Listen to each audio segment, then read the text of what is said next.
Hey, what's going on, everybody? This is Sheets, and I'm going to be going over the main slate for this evening. Following this at about, what did I say, 12:45 or so, I'm going to be doing the golf, and uh, um, market's closed today, so I have a little more time to put into this stuff, and hopefully I can pass along some words of wisdom, I guess. So we're going to do the process the same thing, the same way as we did for the early slate, even though we're not, locking anything in yet. We're going to start with the projections, and then we are going to do do an early build. I guess we may as well take a look at what the slate looks like. I suppose. Let's see.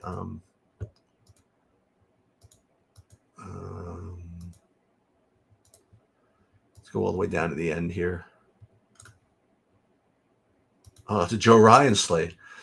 So let's take a look. So Baltimore, New York early, Boston, Toronto early, Tampa, Minnesota early, then Mets at Texas, Houston and White Sox. So I imagine whoever's pitching for Houston is going to be popular. There you go. Dodgers at Colorado. Yikes. Okay, more of that chalk. Milwaukee Angels and KC Oakland. I imagine whoever's pitching for Kansas City is going to be really popular because that's the way it goes. All right, so let's just take a look and see. I guess we'll start with the projections, and then we'll go straight on to some lineup builds. All right.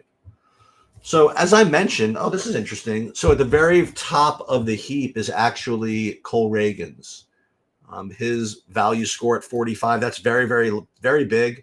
Anything really over 40 is a very, very strong projection. So these two both look very strong, Cole Reagan's and Joe Ryan. And who did I say Joe Ryan was against? Probably somebody pretty weak. Actually, not that weak against Tampa. Ryan's really had some cake matchups, and he hasn't really done that great. So we'll talk about that. And then we get these three. So Hunter Brown, Freddie Peralta, and Kevin Gausman. So as I mentioned, Houston, they're playing the White Sox, so Hunter Brown's going to look really good. Freddie Peralta always has a good projection, so he's going to look good here against the Angels. And then Gausman against Boston. This is not as good of a matchup as some of these others. So as a result, his projection is not going to be quite as good, but it's still pretty reasonable. And 18% ownership is, I guess, somewhat reasonable as well. And then you see a pretty decent drop to the others. So all these guys are considered kind of fringy, including, Garrett Cole. I mean, what do you do with him? I mean, what do you do with a projection like that? And Garrett Crochet, oh my God. These are kind of scary guys to just come out and say, oh, we're just not playing. I'm curious to see what the Sims actually come out and recommend here. The thing about Cole, let's see if there's going to be any limitations. 19 strikeouts over 0 walks over 12 innings. I don't know what his lease is going to be. Right now, he's just not projecting well enough for me to play him at 9K. That's the best I can tell you right now. You have to watch the coach speak. Certainly, if he gets a full leash, he's going to be right up there with all these others. Garrett Crochet, nobody's playing him, and all the guy does is smash. Like, I guess people are afraid of the Houston matchup. I mean, I guess, but I mean, these numbers are pretty insane. 10 strikeouts, 13 strikeouts, 11 strikeouts. I would not dismiss him as a pretty viable option here. So to summarize, before we get into the stacks, and then we will get into the early lineup builds. Reagan's, Ryan, Brown, Peralta, Gausman all look good. And then you have very, interesting pivots here with Cole and Crochet, to say the least. But let's take a look at the stacks. Now, as you're, not be surprised, the Dodgers are clearly the top stack, And this gap, just so you guys know, between first and second for raw points is just about as big as you'll see. So unless pricing is totally brutal that you can't get to these guys, it's going to be a tough fade. And then you get Milwaukee; they'd be the next rated, and then kind of a whole bunch of teams: Yankees, Boston, Mets, Boston, Houston, Yankees, all look very similar. You'll see the Mets low-owned, Boston low-owned, Houston low-owned, Yankees low-owned. Pretty much anybody except for these two teams. I don't know why the Brewers are so popular here. Well, I guess we'll talk about that. When we look at the stacks by just kind of point per dollar and value, yeah, I guess this is where all these Milwaukee guys are kind of coming from here. And then also Toronto shows up in the mix a little bit. And even the Dodgers are a decent point per dollar team. So far we have Milwaukee and the Dodgers are clearly the top two. And then we look at this whole ranking system by modified stack, which is essentially Sheets value score applied to stacks or stack analysis. Once again, it's Dodgers and Milwaukee. And then you have a drop again to Toronto, Mets. So these two teams, Toronto and the Mets, seem to be kind of the natural pivots. Like if you don't want to play a chalky Dodgers or a chalky Milwaukee, especially with some of those chalky pitchers, it seems like Toronto and the Mets would be, at least instinctively, the teams I would want to pivot to. So again, in summary, before we get into the SaberSim builds, what do we have here on DraftKings? Reagan's at the top, and then pick one of these. Actually, it's technically Reagan's and Ryan at the top, followed by Hunter Brown. But Hunter Brown is so cheap, I think he's going to be really jammed in that SP2 spot. I mean, especially if you want to get up to some of these Dodgers and guys like that. So let's just say that Reagan's and Brown would probably be the natural, normal pairing, at least for me. And then I would probably have to get a little different at hitting and not play the Dodgers and do something like Toronto or the Mets. So that would be my instinct. Let's see what we get when we actually run these things with SaberSim. Let's pull this up. Where is this? Let's get this one over here.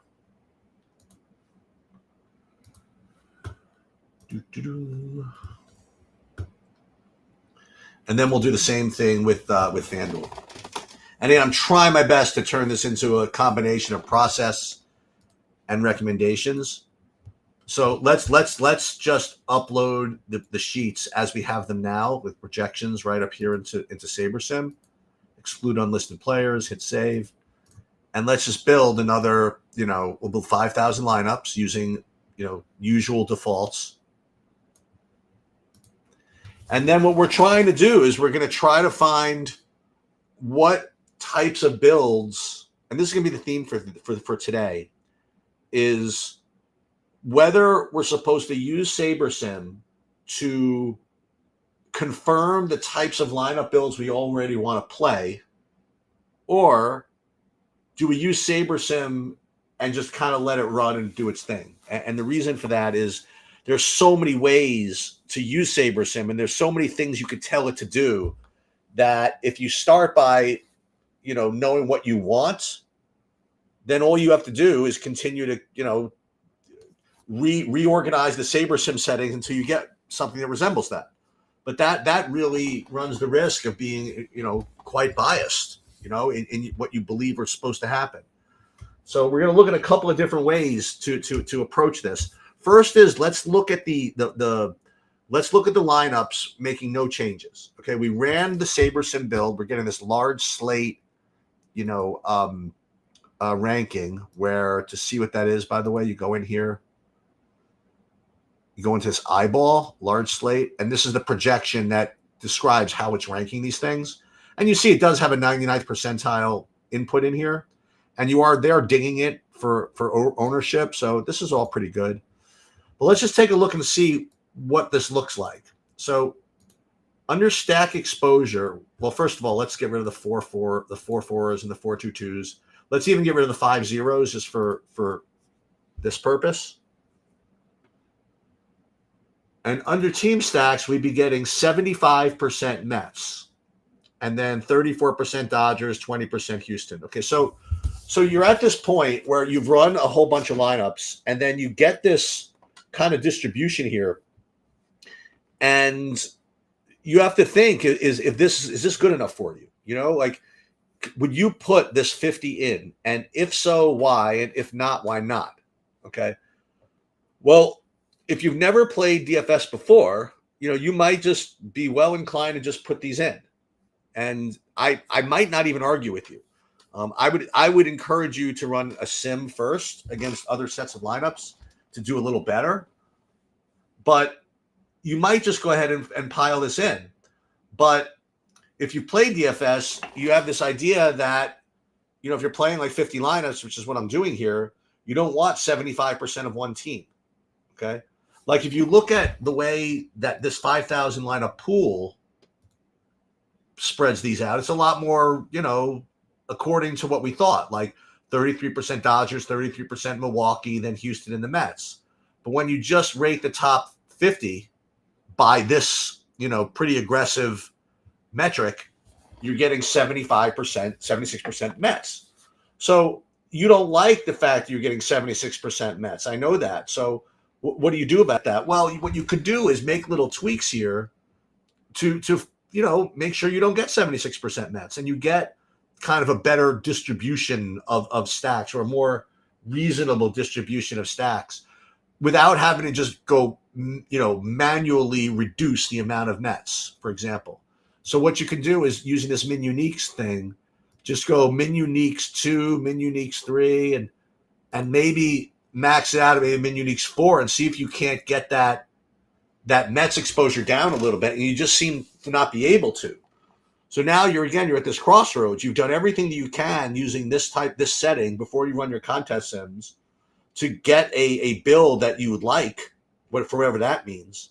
So do you say, you know what, I don't care, I'm going to run with SaberSim, or what you could do is go down the rabbit hole and try other settings that maybe do get you what you want. So the first thing that you want to do is we'll run contest sims. And you still have a decision to make. Like if you run this set of lineups against, you know, another field to see which lineups have the most leverage, it's still not that easy, because you have to figure out what field to run it against. Okay. So we're going to do two sets. We're going to do a contest sim where our settings are SaberSim's default field settings. And they say they back tested these for accuracy or whatever, and they're very confident with this. So we're going to do it with that. And we're also going to do a contest sim setting where we're going to compare our 5,000 lineups to our 5,000 lineups. And the reason we're doing that is when we looked at that overall pool exposure, it's kind of represents what we think the field is going to do. So if that's a good representation of what we think the field's going to do, why don't we just compare those 5,000 lineups to that field? So that's another way to, you know, use a different field of lineups to kind of create the build that maybe looks a little bit better. So let's first use the default settings. And the default settings for, well, let's just focus on the well, we'll use them all, but ball 4, high stakes 20 max, and then bat flip, which is what we're going to be concerned with here, is the flagship MME. So we're using the SaberSim default fields, and then we're going to run the contest sims against those fields. And again, what we're trying to do, and again, here's the problem: should we be trying to do anything? You know, should we be trying to get the types of fields and types of lineups that we think we want? I don't know, but let's take a look. So let's look at the bat flip, sorted by risk-adjusted ROI, and see what type of exposure we get when we do that. Okay, actually, we have to start over. Oh, yeah.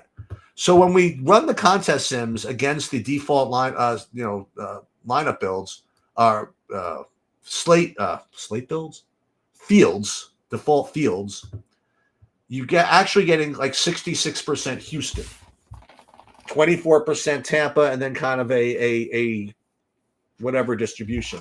So this is good in that you're kind of still off the chalk, but you're not getting 76% match. Your problem is you're getting 66% Houston. So what you can do, is accept this, pile it in, because now you've at least run the sims, or mess with this min uniques a little bit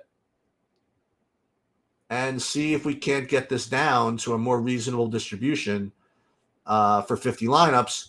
And yeah, I mean, if you go to min uniques 4, for example, you can get this down to Houston at, say, 58% or 56%, which is a little bit better. Okay, I will say this: it's better than that other build where we didn't like it because we're getting 80% of a team. So what we could do is, for now, we could put these in. Let's put these in.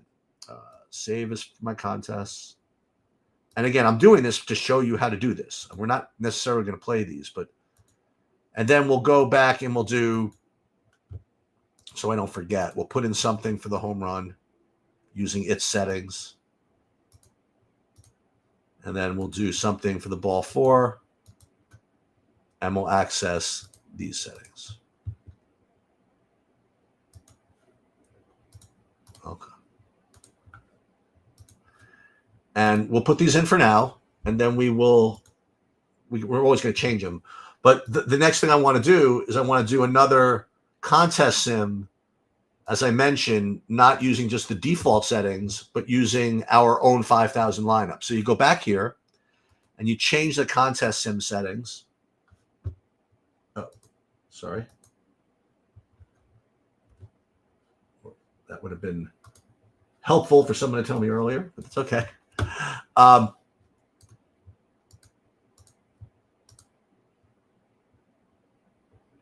One sec.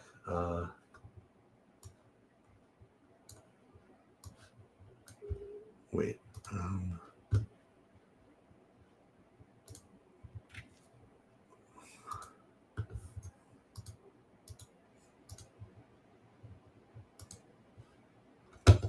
Let's see. Okay, one sec.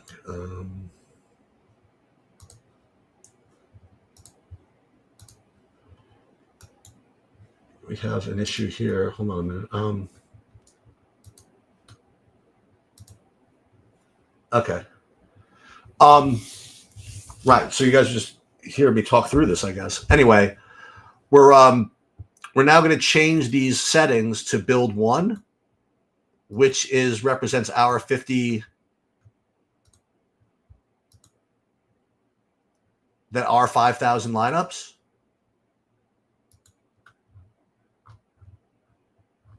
Hold on. Save settings. Bat flip. Save settings. Ball 4, do we save settings? We did. And we'll rerun the contest sims here.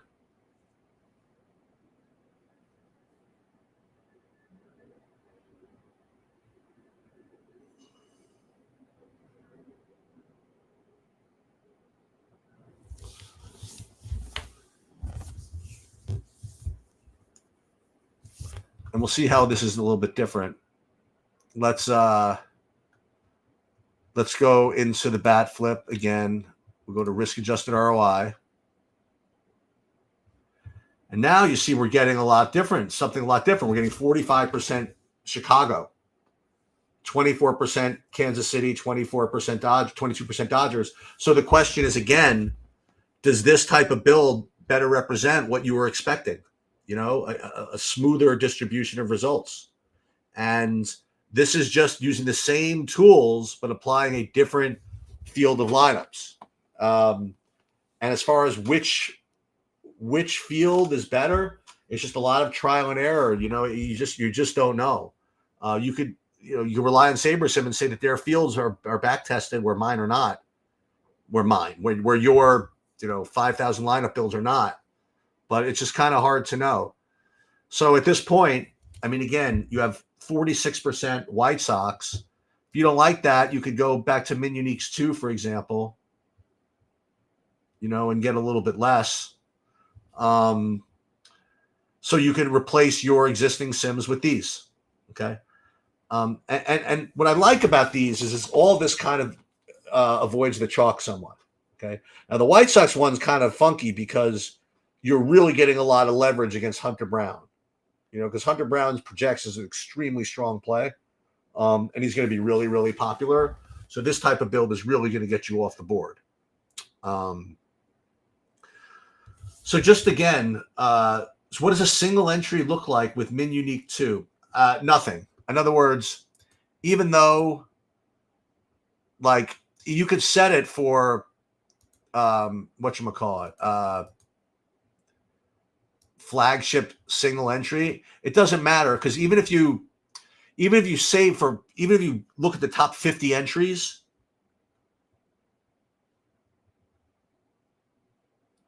it's still going to all be kind of single entry stuff. So let's take a look at what it looks like. By the way, we're cheating a little bit because we're not actually playing a single entry. But if the ball 4, we change it to their default.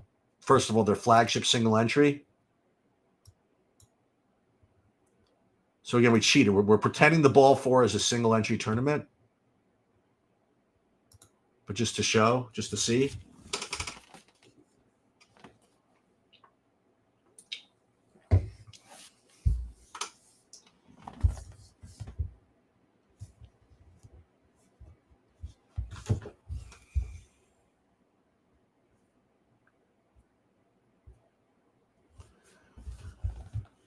Let's take a look. So it was the ball 4, right?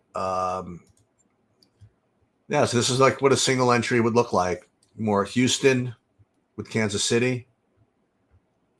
And when you do min uniques too, all that does just for your subsequent lineups, it makes you more diversified. But you don't need to be diversified with a single entry, right? You just need the top one, pretty much. Again, sorry about that. The screen was not appearing during it, but next time, please, somebody mention that. So again, just to kind of review, when it comes to the actual projections for the late slate, it's Reagan's on top, and then Ryan, followed by Brown, Peralta, Gausman. And then with the stacks, as you may imagine, the Dodgers rate like 100 points higher than everybody else.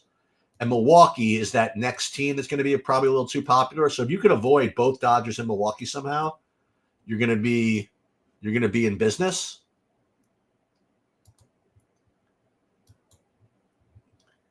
And depending on how you run your sims, it's possible rain for Dodgers. Okay, that's good too. Well, it's interesting actually. I almost prefer they don't play. I mean, if they play, so that I can so I can fade them. All right. So as far as pitching goes, Reagan's, Brown, Gausman, Ryan. I mean, nothing particularly earth-shattering over here. They usually tend to play in Colorado, though. I mean, especially if the Dodgers are in town. I doubt that if it really pours, then whatever. But they somehow usually play over there. And that was, by the way, I didn't talk about this. What a crazy game last night. The Dodgers were down like 7 runs or something going into the 9th, or 5, with 7 runs in the 9th. Some crazy number. And it was an amazing. Well, you were probably following it, David, because of your job, but just kind of nuts. Like Teoscar Hernandez was about to strike out to end the game, and the umpire said both umpires said that he checked the swing, and everybody went on tilt for Colorado. The freaking the manager kept bitching. He got tossed. He went to the dugout or whatever, and the next thing you know, Hernandez hits a freaking home run to take the lead. Just nuts. So yeah, that's what happens. That's what happens when the Dodgers playing in Colorado. All right, I guess that's pretty much all I have. I'm going to come back at like 12:45 to do the golf. Again, sorry for the issues with the screen. You know what I should probably do? I'll just show you FanDuel. How about that for now? Reagan's and Gausman, as far as stacks go, pitchers go. We'll be live later. FanDuel stacks, Dodgers again, just huge advantage over everybody else. And then Milwaukee again.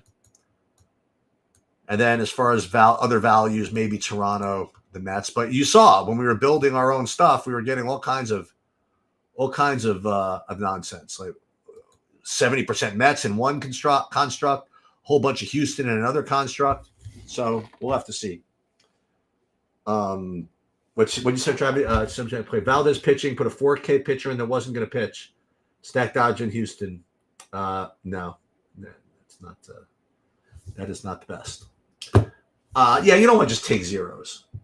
You just don't want to do that. Anyway, couldn't listen, you only learn by trying somehow. And you know what, you're better off with the result that happened. If you happen to have cashed, you might have lost a lot more money trying that. All right, that'll do it. I will see you guys in about